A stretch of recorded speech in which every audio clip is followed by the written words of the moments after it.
राजीव जी, विपक्ष आज लोकसभा में बहुत गुस्सा था और खास तौर से सोनिया गांधी ने जितना जबरदस्त रिएक्शन किया है।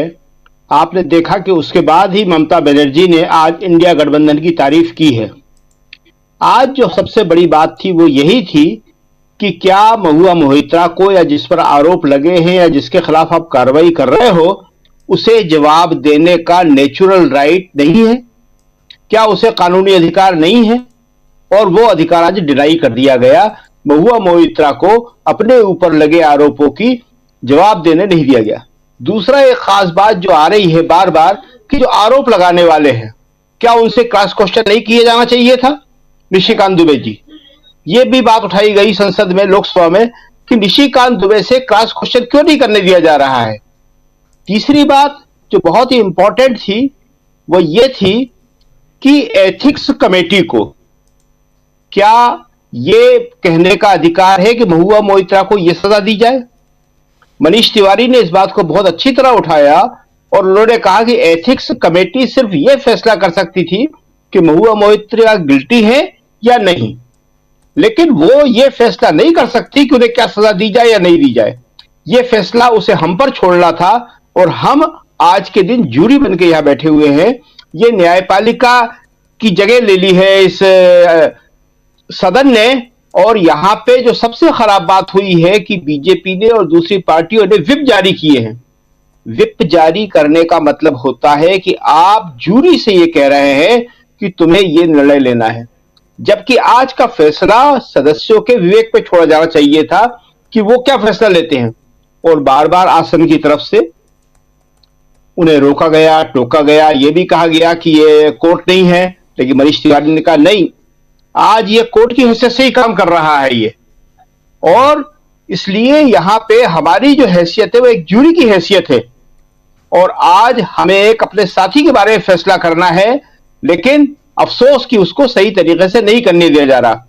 तो आज के दिन कांग्रेस ने महुआ मोहित्रा का बहुत जम के पूरी ताकत से साथ दिया और आज का जो राजनीतिक सबसे बड़ा एंगल है वो यही है जो ममता बनर्जी बाहर कह रही थी कि इंडिया गठबंधन इससे और मजबूत होगा।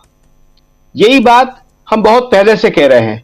जब कांग्रेस हारी थी तो हमने कहा था इस हार से सारे लोगों के अंदर एक डर बैठ जाएगा और वो बैठ गया।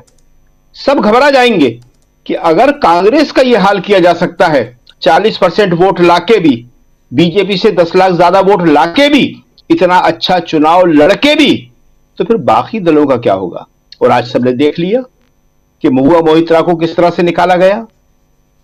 अभी तक कोई भी ये आरोप सिद्ध नहीं हुआ है। महुआ ने जो बोला भी है और मनीष तिवारी ने भी हाउस के अंदर बोला कि उन्होंने कुछ केश में या काइंड में लिया है, कहीं कोई आरोप सिद्ध नहीं हुआ है।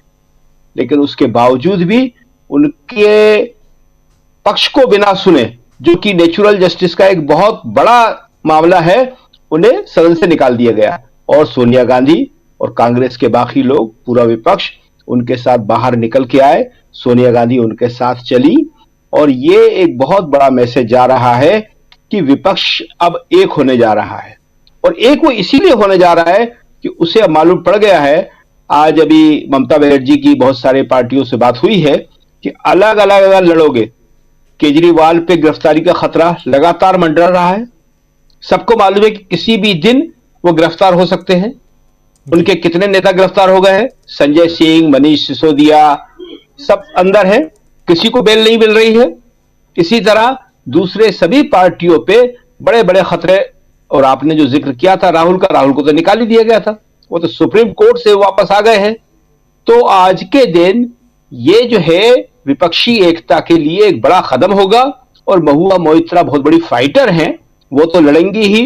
खुद उनकी नेता जो है ममता, वो उनसे भी बड़ी फाइटर है, वो भी लड़ेंगी। सोनिया गांधी, राहुल सब साथ में खड़े हुए हैं और ये लड़ाई जो है अब बहुत आगे तक जाएगी।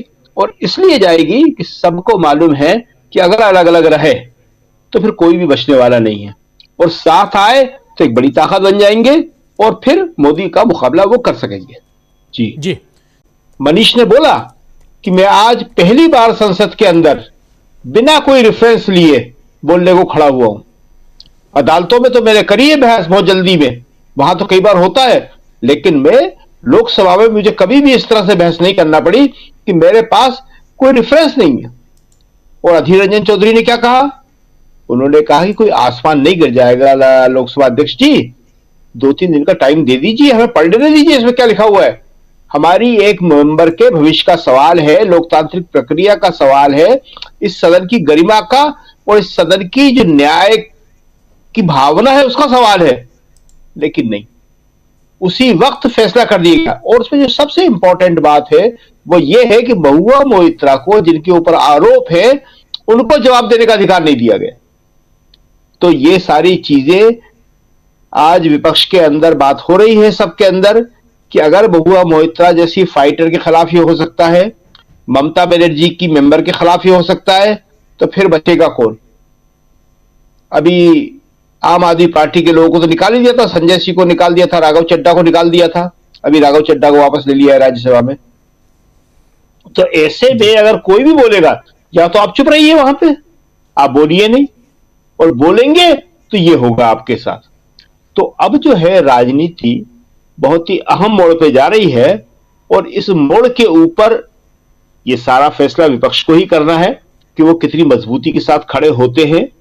अब तो सबने बोल दिया है इस बात को कि जो अगली बैठक होने वाली है इंडिया गठबंधन की, उसका मेन एजेंडा यही है कि एक सीट पर एक यानी कि सीट शेयरिंग जितनी जल्दी से जल्दी हो जाए उतना अच्छा है।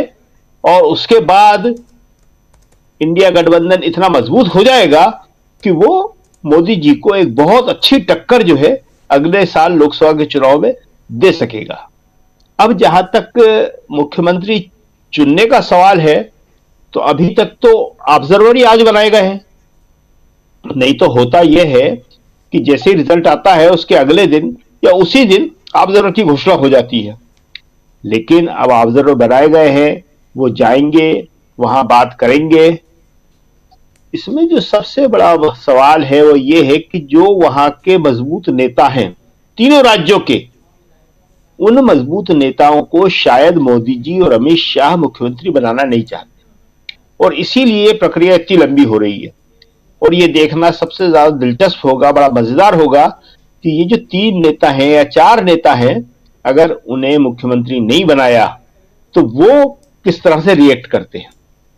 ये अब मोदी जी की ताकत और जो उनके शत्रप हैं, जिन्होंने चुनाव जिताया है, जिनका अपने राज्यों में वजूद है, उनकी ताकत के बीच शायद पहली बार मुकाबला हो रहा है। 10 साल में ऐसा मौका कभी नहीं आया। जो मोदी जी ने चाहा वो उन्होंने किया। लेकिन अब मध्य प्रदेश में शिवराज सिंह चौहान बार बार कह रहे हैं कि मुझे 29 सीटें जिताना है, मतलब मैं मुख्यमंत्री रहूंगा तो 29 सीटें जिताऊंगा। वसुंधरा राजे तो खुल के बात कर ही रही है, उनके आसपास चारों तरफ विधायक बैठे ही रहते हैं। इसी तरह रमन सिंह भी।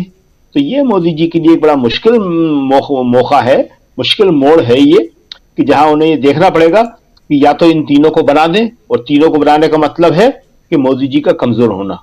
और अगर इन तीनों को नहीं बनाते हैं तो ये लोग किस तरह रिएक्ट करेंगे, ये देखना बड़ा दिलचस्प होगा।